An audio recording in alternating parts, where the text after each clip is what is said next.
আসসালামু আলাইকুম। সবাইকে আবারও শুভেচ্ছা জানাচ্ছি আমার আজকের পর্বে। আশা করি সবাই ভালো আছেন। আজকে হচ্ছে আমি ২ টা কেক ডেকোরেশন করেছি। তো আমার কেক কেকের ডিজাইনগুলা কেমন হয়েছে তা আপনাদের সাথে শেয়ার করার জন্য চলে আসলাম। তো এটা হচ্ছে ২ পাউন্ডের ভ্যানিলা কেক। আমি ২ টাই ভ্যানিলা কেক বানিয়েছি।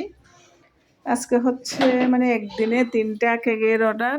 আসলে না থাকলে একটাও থাকে না। যখন হয় ৩ টা ৪ টা হয়ে যায়। কালকেও একটা বানিয়েছিলাম। মোট ৪ টার অর্ডার ছিল।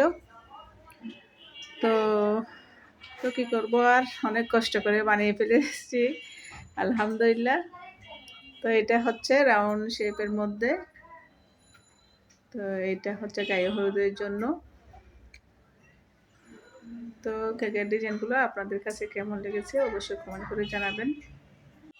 আসলে আমার বাসা মানে আমার ঘরটা হচ্ছে রাস্তার পাশে, সেজন্য সবসময় ভয়েস দেওয়ার সময় গাড়ির আওয়াজ শোনা যায়। তো আপনারা কেউ কিছু মনে করবেন না প্লিজ। তো কী করব আর যখনই ভয়েস দিতে যাই রাত ১২টা ১টার দিকে হলেও মানে গাড়ির আওয়াজটা আসে। তো কী করব আর এইভাবেই আমি ভয়েস দিয়ে ফেলি। ভিডিওগুলো আপলোড করে থাকি আর কি আপনাদের সাথে। তো আমার কেকের ডিজাইনগুলো আপনাদের কাছে কেমন লেগেছে অবশ্যই কমেন্ট করে জানাবেন। তো আরেকটা হচ্ছে আমি যে যে হাইট কেকের মধ্যে আছে ওইটা এখনও ডিজাইন করি নাই, এমনি কুটিং করে ফেলে রাখছি। তো এটা পরে করব। এই দুটা করে ফেলছি। এটা হচ্ছে স্কোয়ার শেপের মধ্যে, এটা হচ্ছে বিয়ের।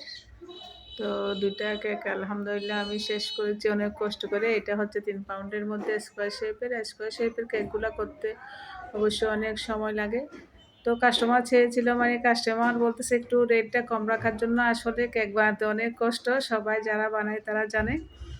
তো তারপরেও কী করা যায় আর এখন মানে আমি কম দাম দিয়েই দিয়ে ফেলছি। কারণ ১ম বার হচ্ছে ওনারা যারা অর্ডার করছে তারা হচ্ছে নতুন কাস্টমার। তো সেজন্য আমি একটু কম রেট দিয়ে ফেলছি। কিন্তু কম রেট দিয়ে আসলে দেওয়া যায় না, জিনিসপত্রের অনেক দাম। তারপরেও কী করা যায়। ওইটা হচ্ছে মানে আমাদের বাড়িতে, গ্রামের বাড়িতে, ওজন্য। যাই হোক, আমার কেকের ডিজাইনগুলো কেমন হয়েছে অবশ্যই কমেন্ট করে জানাবেন। আমি একটু মানে সবাই ভিডিও করতেছে এখানে রিং লাইট দিয়ে, আমার নাতনি দাঁড়ায় থাকছে রিং লাইটগুলোটা নিয়ে।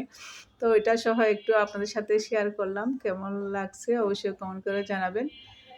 তো সবাই ভিডিও করতেছে, এদিকে আমার মেয়ে ভিডিও করতেছে, আমার বোন ভিডিও করতেছে। তো আমি ওই যে রিং লাইট ধরে আছে ওইটা সহ মানে একটু ভিডিওতে রাখছি আর কি। তো সব কিছু মিলিয়ে আমার ভিডিওটা কেমন লেগেছে অবশ্যই কমেন্ট করে জানাবেন। আর আমার কেকের ডিজাইনগুলো কেমন হয়েছে কমেন্ট করে জানাবেন।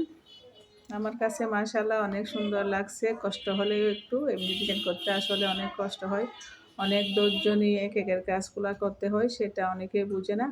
অনেক কষ্ট সবাই মনে করে মানে এখানে ভিডিওতে দেখায় মানে তাড়াতাড়ি ১ মিনিটের মধ্যে, ২ মিনিটের মধ্যে, ৫ মিনিটের মধ্যে একটা কেক শেষ করে। আসলে একটা কেক পারফেক্টভাবে বানাতে গেলে ২-৩ দিন সময় লাগে সুন্দর করে, একদম ভালো করে বানাতে গেলে। কারণ ফ্রিজে রাখলে কেকের টেস্টটা একটু ভালো আসে সেজন্য। তো এই যে আমি কেকগুলা মানে রেডি করে ফ্রিজে রাখলাম। উপরে যেটা আছে এটা একটু হাইট কেক। ওইটা হচ্ছে ৩ পাউন্ডের উপরে, প্রায় ৪-৫ পাউন্ড হয়ে যাবে। ওইরকম আর কি। আসলে ঘরে তৈরি কেকগুলা অনেক ওজন হয়ে থাকে, যে এরকম মানে ২ পাউন্ডের এটা প্রায় ৩ পাউন্ড ৩.৫ পাউন্ড হয়ে যায় ওরকম আর কি।